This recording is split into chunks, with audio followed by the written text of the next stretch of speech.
Bonjour, bienvenue à tous et à toutes. Nous sommes aujourd'hui à notre deuxième rendez-vous des pilules de bonheur.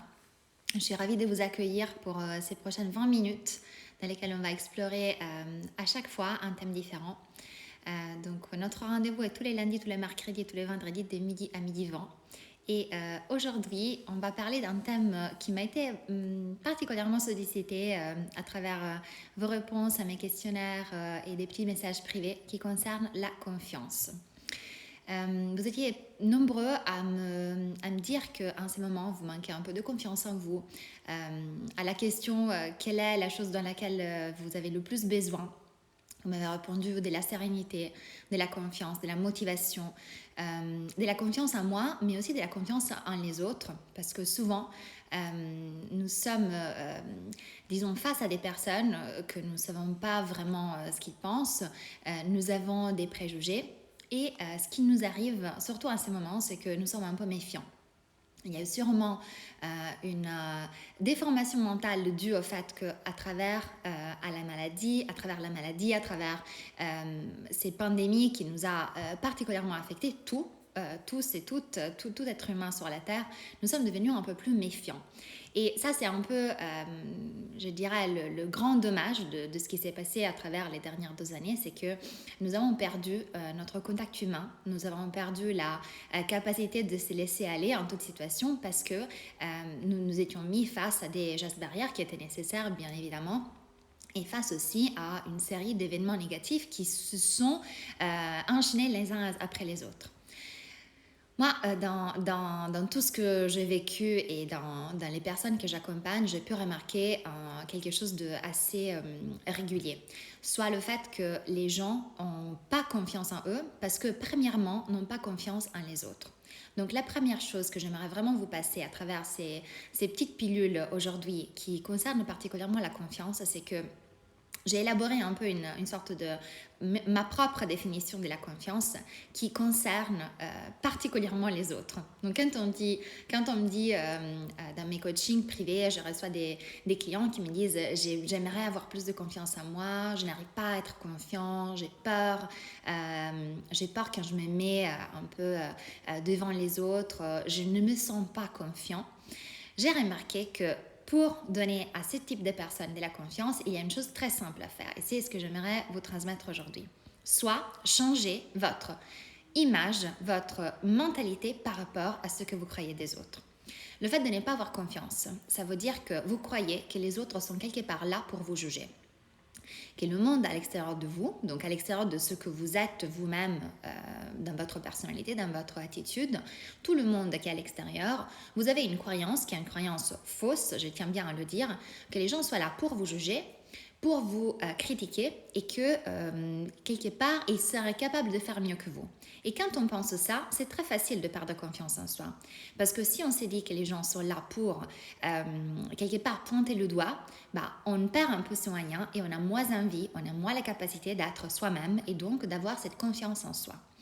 Donc, je vais rentrer dans le dur du sujet. Qu'est-ce que c'est la confiance en vous? Qu'est-ce que ça veut dire avoir confiance en soi? Moi, je vous dis, changez la définition que vous avez de votre confiance en vous. Ça ne veut pas dire d'être super expansif, ça ne veut pas dire d'être capable de parler devant un grand public tout de suite, ça ne veut pas dire forcément savoir s'habiller de manière égocentrique ou être extroverti dans toute situation. Ce n'est pas ça la confiance en soi. Une personne qui a confiance en soi est simplement quelqu'un qui est capable, notez bien cette définition, capable d'accueillir les autres positivement dans sa tête. Quand vous êtes capable d'accueillir les autres positivement dans votre tête, ça veut dire que vous avez une forme mentale, donc ce qu'on appelle un mindset. Vous avez un programme mental. Moi, je parle beaucoup de programmes dans mes formations et avec mes coachés, des programmes mentaux qui ont été définis par les neurosciences. Les programmes mentaux, c'est les programmes à travers lesquels vous filtrez votre réalité. C'est comme une sorte de transformateur de tout ce que vous percevez dans votre réalité externe et que s'y reflète après à l'intérieur de vous.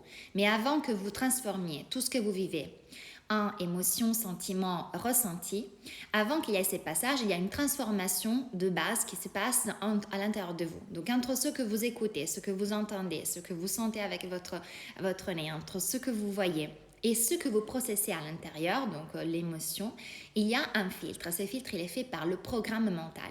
Quand vous avez un programme mental qui vous amène à croire que le monde est méchant, que le monde est mauvais, que les gens sont là pour croire le pire de vous, que tout le monde est là pour pointer le doigt, effectivement, c'est très normal et très facile de perdre confiance en vous. Si vous changez votre programme mental, si vous vous disiez qu'à partir d'aujourd'hui, et ça, je vous invite toujours, je vous avais dit qu'à chaque pilule de bonheur, je vous donne une petite technique, comme un petit challenge à faire pendant les prochains jours jusqu'au prochain rendez-vous, ou alors si vous pouvez aller continuer pendant tout le mois de juin, moi c'est ce que je préconise, mais je ne veux pas être trop dictatoriale dans ce que je vous dis. Votre petit challenge pour aujourd'hui et pour les jours à venir, ça sera de se dire que vous faites un petit effort et vous vous dites, à chaque fois que vous avez une situation un peu compliquée ou dans laquelle vous perdez vos moyens, vous vous forcez à changer votre programme mental et vous vous dites, en fait, les personnes devant moi, ils sont en train de me vouloir du bien. Les personnes devant moi, même si elles me regardent un peu bizarrement, même si je pense qu'elles pourraient avoir des préjugés par rapport à moi, je fais un choix et je choisis de croire différemment. Je choisis de les accueillir positivement dans ma tête et donc je choisis de croire que, en fait, ils sont là pour accueillir ce que j'ai à dire, pour accueillir ce que je suis aujourd'hui. Et donc, si je les accueille positivement, j'ai un ressenti qui est complètement différent. Mon programme mental, qui est mon transformateur, qui est mon filtre, me permet de vivre la réalité de manière beaucoup plus apaisée, donc plus sereine. Vous me demandez comment je peux être plus sereine. Et par conséquence, je garde mes moyens et je suis capable de garder cette fameuse confiance en moi. La confiance en vous, ça ne dépend pas de combien vous êtes belle ou beau, combien vous êtes fin ou gros, combien vous êtes grand ou petit. Ça ne dépend pas de combien vous êtes riche ou pauvre, de quelqu'un de succès ou quelqu'un qui n'a pas encore fait booster son business. Ça ne dépend pas de soi, de ça, votre confiance en vous. La confiance en vous, ça dépend de ce que vous croyez de vous-même par rapport à les situations, par rapport aux personnes que vous rencontrez au jour dans votre quotidiennité. Et si vous êtes capable de changer cette croyance, cette image que vous avez des autres, vous êtes capable forcément de changer l'image que vous avez de vous-même et donc d'être ce pourquoi vous êtes venu au monde. Je vous ai parlé la dernière fois d'une sorte de mission que nous tous nous avons. Souvent, quand je fais mes coachings, je me rends compte que les gens paniquent un peu devant l'idée de mission. Ils me disent, mais qu'est-ce que c'est ma mission de vie? Je n'ai pas encore une mission. Moi, je travaille, j'ai une famille, je fais de mon mieux, mais je ne sais pas quelle est ma mission. Je ne me sens pas Mère Thérèse de Calcutta. Et c'est là où ça devient assez intéressant parce que la mission de vie, elle est dans votre quotidiennité. Vous n'avez pas besoin de construire des gratte-ciel, vous n'avez pas besoin de guérir des malades, vous n'avez pas besoin de résoudre des conflits mondiaux pour avoir une mission de vie. Votre mission de vie, elle a une mission qui se respecte et qui a tout le droit d'être valable si vous êtes simplement une mère de famille, un père de famille, si vous êtes quelqu'un qui travaille avec passion et qui transmet une bonne ambiance à ses collègues, si vous êtes un boss qui inspire ses collaborateurs. Votre mission, elle est dans votre contexte. Donc, n'allez pas chercher trop grand. Restez dans ce qui vous fait plaisir, dans ce qui vous appartient aujourd'hui. Mais dans ces concepts de mission, essayez de travailler votre confiance en vous. Comment on la travaille? Je vous répète, en changeant l'opinion qu'on a des autres.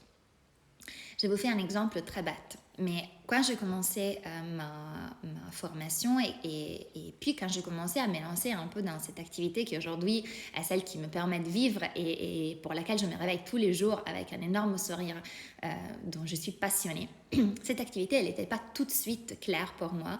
Je n'avais pas tout de suite clair quelle était la mission et je n'avais surtout pas tout de suite clair comment j'aurais pu vivre de ça et comment j'aurais pu la transformer en un vrai business. Puisque c'est vrai que le but, c'est de faire du bien aux autres, mais c'est aussi de pouvoir y vivre et de pouvoir maintenir sa famille et de pouvoir se sentir indépendant. Donc, ça reste une activité business. Au début, quand j'ai commencé, j'avais beaucoup de notions, j'avais étudié énormément, j'étais quelqu'un de très curieuse naturellement, donc je m'intéresse à tout et j'ai envie de tout savoir, ce qu'on appelle un peu une tautologue en italien, donc quelqu'un qui veut tout savoir, tout savoir. Maintenant, je n'avais pas vraiment une spécialité, je n'avais pas une formation depuis des années, je n'avais pas surtout une activité depuis longtemps. Donc je me disais comment je peux avoir la confiance en moi pour me dire je vais coacher quelqu'un qui est plus âgé que moi, je vais coacher quelqu'un qui a des vrais problèmes. Comment je peux trouver cette confiance en moi sans penser que je suis un peu une imposteur ou alors simplement que les gens ne vont pas apprécier ce que je dis. Je me suis dit que, en fait, tous les fois que j'allais parler dans un live Instagram, tous les fois que j'allais me présenter sur un plateau ou tous les fois que j'allais écrire un article ou simplement transmettre certains de mes conseils, il y aurait sûrement eu quelqu'un qui n'allait pas apprécier, mais la plupart des gens auraient pu quelque part trouver une petite partie de conseils, une petite partie de notions utiles qui auraient pu améliorer leur vie.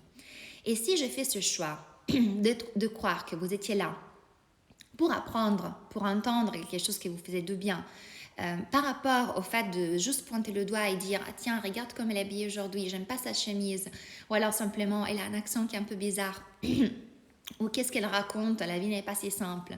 Si j'étais restée sur cette croyance que j'avais au début, parce que c'est normal d'avoir une croyance négative, on va voir que la plupart de nos pensées, malheureusement, elles sont formatées pour être négatives. Mais si j'étais restée sur cela, et ça c'était un vrai choix, je n'aurais jamais pu me lancer dans ces types d'expériences, me lancer dans la création des programmes digitaux dans lesquels je me présente face à des trentaines et des cinquantaines de personnes. Je n'aurais pas pu être là aujourd'hui devant vous, devant un live où je fais sûrement des petites coquilles, où ça peut planter, parce que j'aurais cette peur et j'aurais pas cette confiance en moi qui me dit, en fait, vous êtes là, pas pour me juger, mais peut-être pour apprendre quelque chose. Et si tout le monde avait cette mentalité aujourd'hui, il y aurait peut-être beaucoup plus de bien qui a été fait par rapport à toutes les petites choses négatives qui peuvent en sortir. Donc je vous explique cela pour vous dire que les pensées que nous avons, elles nous traversent l'esprit, elles ne sont pas non, ça on l'a vu déjà, mais toutes les pensées, elles sont influencées par plusieurs stimuli qu'on vit au jour de notre vie. Donc on a la télé, on a la radio, on a les news, on vient de 2 années, quasiment 2 années maintenant, de pandémie, de conflits émotionnels, de peur extrême, de peur pour nos proches, de peur pour nous-mêmes, de méfiance. Donc c'est normal, en plus en ces périodes, que nos pensées négatives sont amplifiées. Ils ont été, disons, boostés par aussi un procès médiatique. Maintenant, c'est à vous le choix de choisir quelle pensée retenir, quelle pensée faire vôtre et surtout sur quelle pensée baser votre comportement pour avancer dans la vie. Et le comportement d'avoir confiance en vous, c'est quelque chose que vous pouvez littéralement créer en changeant votre manière de penser. Donc, je répète, la technique que je vous invite à faire pendant tout le mois de juin. Et ça, c'est quelque chose que vous pouvez soit faire simplement en le travaillant dans les situations dans lesquelles vous vous trouvez. Si vous êtes très motivé, moi, je trouve hyper pertinent aussi de l'écrire. Donc, je vous avais donné un petit carnet à acheter la dernière fois pour écrire votre pensée de gratitude journalière. Si vous voulez, dans ce même carnet, le jour où vous avez un rendez-vous particulier qui vous stresse, un moment dans lequel vous vous êtes senti en perte de confiance, où vous avez besoin de prendre confiance en vous par rapport à une action que vous voulez faire, je vous invite à écrire ce que vous pourriez penser de différent par rapport à la personne ou à la situation que vous devez faire face. Donc, par exemple, vous êtes dans un travail particulièrement stressant, vous avez une présentation à faire et vous êtes stressé. Donc, vous perdez confiance en vous. Vous vous dites, je n'ai pas confiance en moi, je ne suis pas sûre de comment je vais pouvoir parler, je me sens un peu faible. Sur votre carnet, vous allez simplement écrire l'opposé de ce que vous ressentez.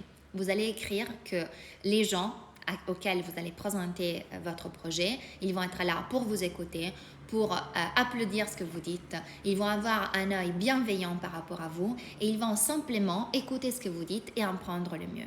Si vous mettez cette pensée dans votre tête, déjà vous aurez confiance en vous. Qu'est-ce qui se passe après? C'est que quand vous avez confiance en vous, vous donnez le mieux de vous-même. Donc même si au départ, effectivement, les personnes devant vous ne sont pas aussi bienveillants que ceux qu'ils devraient être, le simple fait de garder votre confiance en vous et de garder cette pensée positive vous permet de sortir le mieux et donc de faire changer l'idée à ces personnes devant vous qui étaient un peu méfiantes. Ça, c'est quelque chose qui arrive toujours. Ça arrive à tous mes coachés. Ça m'est arrivé moi personnellement. J'ai travaillé dans la mode pendant plusieurs années, dans des conditions très stressantes, et c'était vraiment un des premiers outils que j'ai dû mettre en place depuis le début pour garder ma confiance en moi, pour éviter de me faire complètement manipuler par les regards un peu méchants que je croisais de temps en temps. Parce que déjà, les gens ne sont pas méchants. S'ils nous regardent mal, c'est parce qu'ils sont leur propre peur. Et des deux, parfois, le regard des autres n'est pas la réalité, ce qu'on interprète. Parfois, une personne qui vous regarde un peu comme ça, qui croise un peu les yeux et qui creuse un peu les sourcils, elle est simplement à concentrer. Mais si vous avez une pensée négative dans la tête, vous allez prendre cette expression comme une sorte de contestation de ce que vous êtes en train de dire. Et donc, vous allez l'interpréter et vous allez mal le prendre et vous allez en souffrir. Et tout d'un coup, le simple fait d'avoir interprété mal cette simple expression qui peut-être voulait rien dire, vous met en perte de confiance, vous fait perdre vos moyens et donc vous allez donner beaucoup moins de ce que vous aviez la possibilité de donner et finalement, votre résultat, il est moyen par rapport à un résultat merveilleux que vous aurez pu avoir. Donc, mon objectif pour vous aujourd'hui, c'est que vous changiez votre manière d'interpréter les choses par rapport aux autres, que vous appreniez à accueillir positivement les autres dans votre tête. Ça, c'est la notion principale de confiance en soi.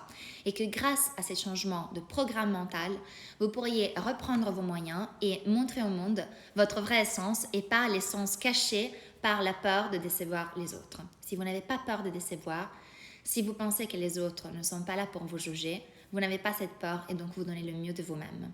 Et qu'est-ce qu'il y a de plus important que de donner le mieux de ce qu'on a à donner dans cette vie? Je pense qu'il n'y a rien de plus important qu'être soi-même et donner son mieux. Surtout parce que quand on donne son mieux, on peut faire du bien aux autres. Je vais prendre quelques instants pour lire vos questions. Je vois Alexia qui a intervenu pendant le live qui dit « Dans ce type de situation, je toujours essayer de me dire que l'audience devant laquelle je me présente est constituée des gens qui me sont chers et que j'aime. Ces petits tuyaux m'ont aidé à chaque fois. Merci pour ces partages, Alexia. Bon, on a une preuve que pour toi, ça a marché, par exemple. Moi, je peux vous dire que ça a été, pour moi et pour les personnes que j'accompagne, vraiment quelque chose de révélateur. Et que si on entretient cette pensée, surtout ça c'est la chose importante, si on entretient cette pensée et on se dit que c'est notre choix d'avoir ce type de pensée, on peut efficacement avoir un switch mental. Donc, on a une sorte de programme nouveau qui s'est créé, qui efface le programme ancien où on était tout le temps en peur et en perte de confiance. Et donc, on ne va même plus devoir y penser. Même si on se trouve face à des situations qui peuvent être un peu agaçantes ou un peu, qui nous font un peu peur, on ne va pas paniquer, on va rester dans l'axe, on va rester dans sa confiance. Et le plus vous pratiquez cet exercice, le plus la confiance en vous monte. Voilà, je pense que pour aujourd'hui, je vous ai dit déjà beaucoup de choses. J'espère que cela a résonné en vous. N'hésitez pas à partager vos commentaires, même si vous n'avez pas fait un live et vous écoutez ces pilules de bonheur, vous l'écoutez en replay. N'hésitez pas à laisser des commentaires, à me partager votre expérience. Et surtout, n'hésitez surtout pas à le partager avec vos amis, vos proches qui peuvent avoir besoin d'un petit boost de confiance en soi en ces moments particuliers. Je vous souhaite une très belle journée, un très beau week-end. Je vous donne rendez-vous lundi prochain, toujours à midi, pour nos 20 minutes de pilule de bonheur. Bon week-end à tout le monde.